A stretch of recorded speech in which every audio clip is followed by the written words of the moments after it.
Jack has always been a quiet student in class. He wasn't one to really talk or disrupt, but that quietness didn't mean he was unengaged. Jack has always had a passion for listening to and making music. Jack plays percussion, for those who don't know, and he's always been a consistent player for us, one who younger students would look at to help keep their place while they played. Jack also has played drum set for our jazz bands for 6 years, and in that time, I've seen a quiet, timid player relax and find his own groove and style. His passion for music goes way beyond performing on practical instruments, though. His ability to compose beats and electronic music is highly refined and sophisticated. Check him out on Spotify, Jack Emmerich, just search, you'll find him. I had Jack in our music theory classes, and it was always a pleasure to see how he would take what we were learning in class and apply that in FL Studio. Jack is an extremely personable and kind young man, but you don't have to take it from me. Just listen to what his friends have to say. Miles Durst says, Jack is the kind of guy who can put a smile on your face even during the toughest days. Jack is the kind of guy who can turn your day around. He has a unique gift that allows him to be good friends with practically everyone.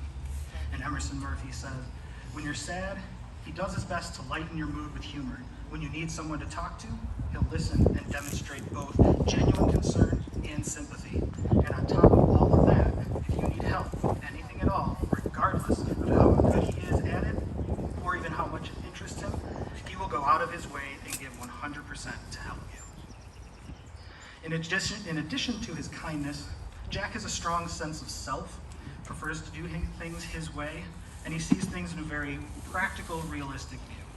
His mother, Allison, remarked that something she would occasionally hear Jack say is, "It's not that deep." While taking a fantasy literature class with Dan Jacobs, I saw this in his reports. Dan writes that Jack often cuts straight to the chase in his observations. For example, observing that in Snow White, the queen went through some fairly overcomplicated plots to get rid of Snow White when she could have just done the deed herself and gotten away with it. And knowing Jack, I can hear him saying that in his particular tone of voice. Not sarcastic, not derisive, simply a bemused matter-of-factness of, why go through all that trouble when there's an easier way? Jack's sister wrote that she's proud of him for being himself and embracing the things he loves, an interesting combination of things. Speaking of that interesting combination, there's one last great interest for Jack that I can't leave unsaid, and it's 3 short words. Super Smash Brothers. I know this is a school speech, but in my opinion, you can't have a speech without Jack with at least mentioning Smash Brothers.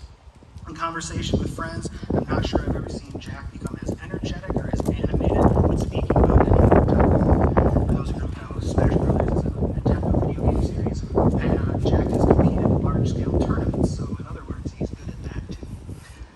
Jack will be attending Wayne State University in the fall, plans on majoring in marketing, and I'll close with the words of his mother.